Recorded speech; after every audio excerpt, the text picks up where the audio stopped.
আসসালামু আলাইকুম সুপ্রিয় শিক্ষার্থীবৃন্দ, আমি জামিল ইসলাম জামি লার্নিং ভিউ ভিডি থেকে তোমাদের শুভেচ্ছা ও স্বাগতম জানাচ্ছি। আজকে আমরা বাংলা ক্লাস 7-এর জন্য আজকে হচ্ছে দ্বিতীয় পরিচ্ছেদ থেকে শুরু করবো আমরা। ওকে, তোমরা যারা এখন আমাদের চ্যানেলটি সাবস্ক্রাইব করোনি প্লিজ সাবস্ক্রাইব করে নাও। আর যারা হচ্ছে আমাদের ফেসবুক গ্রুপে যুক্ত নাই, প্লিজ ফেসবুক গ্রুপে যুক্ত হয়ে নাও। তোমরা সেখানে কুইজ দিতে পারবে, কুইজ তোমাদের উইকলি কুইজ হয়। তোমরা কি জানো সেটা? আচ্ছা, না জানলে জেনে নাও আর কুইজে পার্টিসিপেট করো, হোপফুলি তোমাদের অনেক অনেক অনেক হেল্প হবে। তাহলে চলো আমরা শুরু করি শব্দের গঠন। আমরা কিন্তু এর আগের দিনে এগুলো সব সলভ করছি। এই যে অনুজ্ঞাবাচক, বিবৃতিবাচক, যা যা বাচক আছে, যত শব্দ আছে, এগুলো সব কিন্তু আমরা সলভ করছি, তাই না? আজকে আমরা এখানে চলে আসলাম। ওকে, কি বলছে একটু চলো পড়ি আমরা।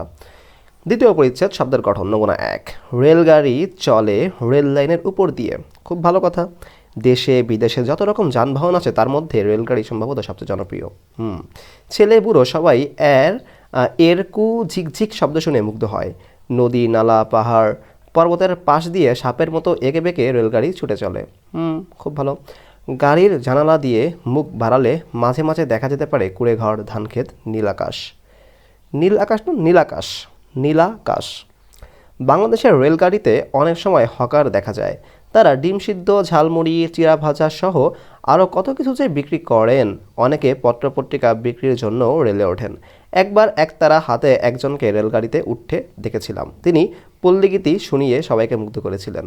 তার গান শুনে সবার সাথে আমিও হাততালি দিয়েছিলাম। রেল ভ্রমণের আনন্দ অনেক। রেলগাড়িতে না উঠলে তা ঠিক বোঝা যাবে না।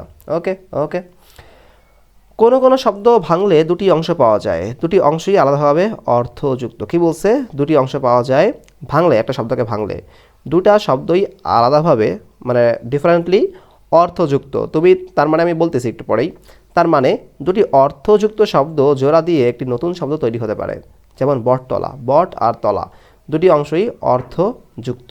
যেমন দেখো, মানে হচ্ছে এই যে বটতলা, ঠিক আছে, বটতলা, এই বটতলাকে যদি তুমি ভাঙো, এটা একটা শব্দ, এটা কি একটা শব্দ?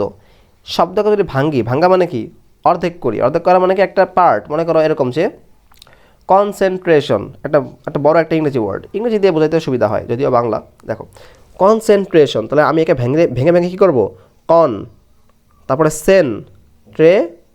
ট্রেশন একসাথে, কনসেন্ট্রেশন, তিনটা অংশ আছে এখানে, তাই না? স্কুল, কুল, একটা রস্বই আশ্রয়, পরে কুল, তাই না? বিদ্যালয়, বিদ্যা পরে আলয়, তাই না? বটতলা, বট প্লাস তলা, বটতলা। তো এরকম একে বলা হয় ভাঙা, একটা শব্দকে ভাঙা। তো কয়টা অংশ পাওয়া যায় বলো তো? দুইটা অংশ পাওয়া যাবে এখানে। বট একটা অংশ পাইলাম, তলা একটা অংশ পাইলাম। তো এই বটতলার বটেরও একটা অর্থ আছে আলাদা, তলা এরও একটা অর্থ আছে আলাদা। ওকে, তো এরকমভাবে এরকম কারা কারা আছে আমাকে সেগুলোকে লিখতে হবে এখন। এরকম কারা আছে মানে বুঝছো তুমি? এই যে ওয়ার্ডগুলো এখানে আছে, মনে করো দিয়েছিলাম, দিয়ে প্লাস ছিলাম, এই মনে করো কথার কথা আর কি। হাততালি, হাত প্লাস তালি, হাততালি। হাতেরও একটা কি থাকবে? অর্থ থাকতে হবে আলাদা। তালি, এটারও একটা অর্থ থাকতে হবে আলাদা, অর্থ বহন করবে। এমন না যে অর্থ নাই। যেমন মনে করো সাফিক্স, হ্যাঁ, মনে করো বললাম কি আনহ্যাপি, সাপোজ ধরলাম, এটা হলো প্রিফিক্স আনহ্যাপি। তো আনহ্যাপি আমি প্রথমে ইউএন লাগাইছি, পরে কি হ্যাপি হলো মূল শব্দ, হ্যাপি, তার আগে কি ইউএন দিছি আমি এখানে। ইউএনের আলাদা কোনো অর্থ আছে? নাই। তাহলে হবে না, এখানে সবার আলাদা অর্থ থাকতে হবে। এই যে এইখানে যেমন হাত তালি, হাতের একটা আলাদা থাকতে হবে অর্থ, তালি এটার আলাদা অর্থ থাকতে হবে। ক্লিয়ার? তার মানে কি, যাদের এরকম একটা শব্দকে ভাঙার পর দুইটা অংশ হবে, দুইটা অংশেরই আলাদা আলাদা অর্থ আছে, এরকম কে কে আছে তাকে খুঁজে খুঁজে বের করে এখানে লিখতে হইবে। বুঝতে পারছো? তাহলে চলো আমরা একটু খুঁজে খুঁজে দেখি। ওকে, সমাস নিয়ে কথা হচ্ছে মূলত, ঠিক আছে? এই যে শব্দগুলোকে বলা হয় সমাস সাধিত শব্দ। সমাস মানে কি জানো? দুই বা ততোধিক শব্দের মিলন। জানবো আমরা আস্তে আস্তে, আমরা আগে এই কাজটা করি, চলো তারপরে আমরা ওটা দেখতেছি, ঠিক আছে? আমাদের যেভাবে করতে বলছে আমরা সেভাবে যাই, সমস্যা নেই। ওকে, তাহলে দেখি কি বলছে উপর থেকে। আমরা একটু আবার পড়তে হবে আমাদের। সো রেলগাড়ি, দেখো রেল গাড়ি, রেল একটা অংশ, গাড়ি একটা অংশ, দুটোর আলাদা অর্থ আছে। সো রেলগাড়ি একটা এখানে হবে, এখানে রেলগাড়ি হবে। ওকে, একটু জুম করি। আল্লাহ, বেশি জুম হয়ে গেছে। ওকে, রেলগাড়ি। তারপরে রেলগাড়ি চলে হবে না, রেল লাইন, রেল লাইনের, আমরা রেল লাইনটা নিব, রেল লাইন এটা একটা অংশ, রেল প্লাস লাইন। ওকে, উপর দিয়ে, দেশে বিদেশে, এই দেখো দেশে বিদেশে, দেশে মনে রাখবা যদি মাঝখানে হাইফেন থাকে, ভাইয়া চোখ বন্ধ করে, ভাইয়া একটু চোখ বন্ধ করে, ঠিক আছে, একবারে এটাকে দিয়ে দিবা, সমাজ সাধিত শব্দ এটা। দেশে একটা অংশ, বিদেশে একটা অংশ। ওকে, তারপর দেখো যত রকম যানবাহন আছে, এই যানবাহন, যান প্লাস বাহন, যানবাহন। তার মধ্যে রেলগাড়ি, রেলগাড়ি তো আমরা নিছি আগে, রেলগাড়ি সম্ভবত সবচেয়ে জনপ্রিয়, জন প্লাস প্রিয়, জনপ্রিয়, ঠিক আছে। ছেলে বুড়ো অবশ্যই হবে, ছেলে বুড়ো, ছেলে প্লাস বুড়ো। সবাই এক, এর কু ঝিকঝিক লাগবে না, শব্দ শুনে মুগ্ধ হয় লাগবে না। নদী নালা, এই যে ভাইয়া আছে মাঝখানে হাইফেন আছে, তাদের হবে অবশ্যই। পাহাড় পর্বত অবশ্যই হবে, চোখ বন্ধ করে। পাশ দিয়ে সাপের মতো এঁকে বেঁকে লাগবে না। রেলগাড়ি ছুটে চলে, গাড়ি জানালা দিয়ে মুখ বাড়ালে মাঝে মাঝে দেখা যেতে পারে কুড়ে ঘর, ভাইয়া যে কুড়ে ঘর, কুড়ে প্লাস ঘর, কুড়ে ঘর। ধান ক্ষেত অবশ্যই হবে। নীলাকাশ, নীল প্লাস আকাশ, নীলাকাশ, নীল প্লাস আকাশ, নীল রং প্লাস আকাশ, অবশ্যই অর্থ আছে। ধান ক্ষেত হবে, ধান প্লাস ক্ষেত, ঠিক আছে। এগুলো এগুলো তুমি এখানে লিখবা, এগুলো যেগুলো বললাম সেগুলো এখানে লিখবা।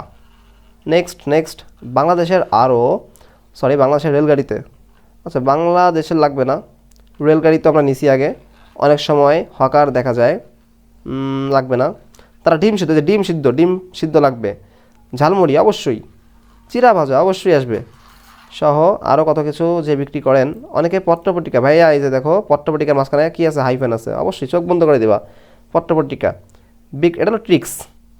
বিক্রির জন্য রেলে ওঠেন একবার একতারা, হ্যাঁ একতারা অবশ্যই দিবা, এক প্লাস তারা, ঠিক আছে। হাতে একজনকে রেলগাড়িতে উঠতে দেখেছিলাম, আর লাগবে না এখানে। তিনি পল্লীগীতি, এই যে পল্লী প্লাস গীতি, পল্লীগীতি শুনিয়ে সবাইকে মুগ্ধ করেছিলেন। তার গান শুনে সবার সাথে আমিও হাততালি দিয়েছিলাম, এই যে হাততালি, অবশ্যই হাততালি, হাত প্লাস তালি হবে। রেল ভ্রমণের আনন্দ, মাঝখানে ভাইয়া হাইফেন আছে, অবশ্যই দিবা, রেল ভ্রমণ লাগবে তাহলে। আনন্দ অনেক, রেলগাড়িতে না উঠলে তো ঠিক বোঝা যাবে না। ওকে, আর লাগবে না, আমাদের হয়ে গেছে। ওকে, তাহলে আমরা এইগুলো কী করবো, শব্দগুলো এখানে লিখবো। এরপর কি বলেছে একটু চলো একটু দেখি আমরা, কি বলছে। সমাস, সমাস মানে কি, যেসব শব্দের দুটো অংশই অর্থযুক্ত, এতক্ষণ ধরে আমরা যেসব শব্দকে বাছাই করলাম এদেরকে বলা হয় সমাস, সাধিত শব্দ। সমাস শব্দ গঠনের একটি প্রক্রিয়া। দেখো শব্দ মানে কি, দুই বা ততোধিক শব্দ, তোমার বর্ণ মিলে শব্দ হয় না, হ্যাঁ লেটার মিলে শব্দ হয় বা ওয়ার্ড হয়। তো এই যে দেখো, এই যে দুই বা ততোধিক, এই প্রত্যেকটা শব্দেরই কিন্তু, প্রত্যেকটা অংশেরই কিন্তু একটা আলাদা কী আছে, অর্থ আছে। তার মানে কি, এই অর্থগুলো মিলে নতুন একটা অর্থ তৈরি হচ্ছে না, নতুন শব্দ গঠিত হচ্ছে না, বুঝতে পারছো কি না? যেমন দেখো এগুলো তো ইজি, আমরা একটু, যেমন নীলাকাশটা সবচেয়ে ভালো একটা উদাহরণ। নীলাকাশ, ওইখানে যাই, একটু আগে দেখছিলাম না কোথায় যেন, এই যে নীলাকাশ। নীলাকাশটা যদি ভাঙ্গি কী হয়, নীল প্লাস আকাশ। নীল একটা নীল রঙের নাম, অর্থ আছে। আকাশ অর্থ তো আছেই, বুঝতে পারছো। আকাশ যদি একসাথে করি একে, তাহলে কী হবে, নীলাকাশ, নীলময় যে আকাশ, তাই না? নতুন একটা অর্থ হয়ে গেছে না, নীল রঙের আকাশ। আগে তো আলাদা আলাদা ছিল, নীল আকাশ আলাদা ছিল, এখন নতুন একটা অর্থ হয়েছে না, নতুন শব্দ হয়েছে না। এই নতুন নতুন শব্দ তৈরি করা যায় কি দ্বারা, সমাস দ্বারা। তাই বলা হয়েছে এখানে, ঠিক আছে, যে সমাস শব্দ গঠনের একটি প্রক্রিয়া। দেখো কি বলছে, ভাই বোন, মাঝখানে দেখো হাইফেন আছে, ভাই প্লাস বোন। আসা যাওয়া, আসা প্লাস যাওয়া, ভালো মন্দ, ভালো প্লাস মন্দ। আলু সিদ্ধ, আলু প্লাস সিদ্ধ। টাক মাথা, টাক প্লাস মাথা। ত্রিফলা, এই ত্রিফলা দেখো, তিন রাস্তার সমাহার, ত্রিফলা। ত্রি প্লাস ফল, ত্রিফল, হ্যাঁ ত্রিফলা, ফল, ত্রিফলা মানে ফল বোঝাচ্ছে, তিন রকমের ফল বোঝাচ্ছে আর কি, ত্রিফলা, ত্রিফল। চৌরাস্তার সমাহার, বা চৌ প্লাস রাস্তা। হাত ঘড়ি, হাত প্লাস ঘড়ি। কাজল কালো, কাজল প্লাস কালো, কাজলের নাই কালো। এগুলো হলো ব্যাস বাক্য, এগুলো আস্তে আস্তে আমি বলবো, দেখি আছে কি না এটা ব্যাস বাক্য আছে। হায় নাই তো, নাই ভাইয়া, ব্যাস বাক্য নাই। সো আমাদের যে কাজটা করতে হবে সেখানে, এটা কি সমাস দিছে, সমাজের ব্যাস বাক্য, এগুলো তো পড়া দরকার ভাইয়া, না পড়লে আসলে বুঝবা না, বুঝতে পারছো? কী করবো তোমাদের নিয়ে, আমি তো বুঝতেছি না। তোমাদের জন্য একটা আছে, সেটা হচ্ছে তোমরা জানো যে আমি স্পেশাল কোর্স চালু করছি। এটা হচ্ছে ক্লাস 6-এর জন্য অলরেডি চালু হয়েছে, আর ক্লাস 7-এর জন্য হচ্ছে এখনও চালু করিনি। চালু করবো যদি তোমরা রেসপন্স করো। তোমরা ফেসবুক গ্রুপে যাবা, যে আমাকে তোমাদের অপিনিয়ন বা মতামত জানাবা, তাহলে আমি শুরু করে দিব। তাহলে এই যে বেসিক যে ইয়াগুলো আছে, যে গ্রামারগুলো আছে, এই সমাস, এটা কিন্তু বুঝতে হবে ভাইয়া। সমাস নিয়ে প্রশ্ন চাকরির পরীক্ষাও আসে, জানো। তোমাদের এত লাগবে না, বাট তোমাদের যেটুকু লাগবে অ্যাটলিস্ট সেটা দিতে হবে। যেমন যে ব্যাস বাক্য কী তোমরা জানো না, ঠিক আছে। চৌরাস্তা ভাঙলে কী হবে, চৌরাস্তার সমাহার। আর একে ভাঙলে হচ্ছে অংশ হবে চৌ প্লাস রাস্তা। এনিওয়ে, আমি বইতে যা আছে সেটাকে আগে তোমাদের দেখাই, তারপরে আমরা যাবো, সমস্যা নাই। হাত ঘড়ি, হাত প্লাস ঘড়ি। কাজল কালো, কাজল প্লাস কালো। ছেলে ভুলানো, ছেলে প্লাস ভুলানো। মামা বাড়ি, মামা প্লাস বাড়ি, মধু মাখা, মধু প্লাস মাখা, রান্নাঘর, রান্না প্লাস ঘর, এগুলো জাস্ট পড়বা একটু, ঠিক আছে। তারপর কী হচ্ছে দেখো, সমাসবদ্ধ হওয়ার সময় কখনো কখনো শব্দের চেহারায় কিছু পরিবর্তন হয়। চেহারা মানে কি, এই চেহারা না, মানে অর্থের পরিবর্তন হয় কিছু কিছু। যেমন দেখো উপরে উদাহরণে ত্রি প্লাস ফল, একটু এই হ্যাঁ এটাই বলতেছিলাম, ত্রিফলা মানে কি, ফলা হবে না, ফল, এখানে একটু খেয়াল রাখতে হবে, কিন্তু হয়েছে কিন্তু ত্রিফলা, নামটা একটু চেঞ্জ হয়ে গেছে। তেমনি লাল পেরে, গোফ খেজুরে, হ্যাঁ গোফ খেজুরে, হাতে খড়ি, এসব শব্দেরও পরিবর্তন ঘটে, তাই বলছে। ওকে, মানে সমাসবদ্ধ হওয়ার পরে কিছু কিছু শব্দের অর্থের পরিবর্তন ঘটে, চেহারাও পরিবর্তন হয়, ঠিক আছে। আর এই সমাসবদ্ধ শব্দের প্রত্যেকটাকে আলাদা আলাদা অংশে আলাদা আলাদা অর্থ আছে, তাই বলছে। সমাস সাজিত শব্দ বানাই, তাই বলছে। আচ্ছা, নিচে বাম কলামে, এটা আমরা এখন যাবো না, অনেক কিছু পড়ে ফেলছি আমরা, নেক্সট দিন নিয়ে আমরা শুরু করবো, ঠিক আছে। অনুচ্ছেদ লিখে সমাসসাজিত শব্দ খুঁজতে হবে, এটা অনুচ্ছেদ লিখতে হবে, দেন ওইখানে কী কী সমাসসাজিত শব্দ রয়েছে তা খুঁজে বের করতে হবে। আমি লিখে দেবো, তোমাদের সমস্যা নেই, তোমরা ট্রাই করো, আমি লিখে দেবো পরের লেকচারে, তোমাদের এগুলো সব বলে দেবো, ওকে। আর গভীরে যাচ্ছি না, তো হোপফুলি তোমাদের এটা হয়ে গেছে, তোমরা এটা হোমওয়ার্ক টাস্ক হিসেবে জমা দিবা, আগে বুঝবা যে আসলে ঠিক আছে কিনা, তোমরা বুঝতেছো কিনা, দেন তোমরা ওই হিসাবে জমা দিবা, ওকে। সো হোপফুলি তোমরা বুঝতে পারছো। আর বড় করবো না ভিডিওটা, এটির মধ্যে কতক্ষণ হয়েছে দেখি তো, 11 মিনিট হয়েছে, যদি আর একটু করা যেত সমস্যা নেই, আমরা নেক্সট দিন আলোচনা করবো আরও বেশি। জি, আসসালামু আলাইকুম।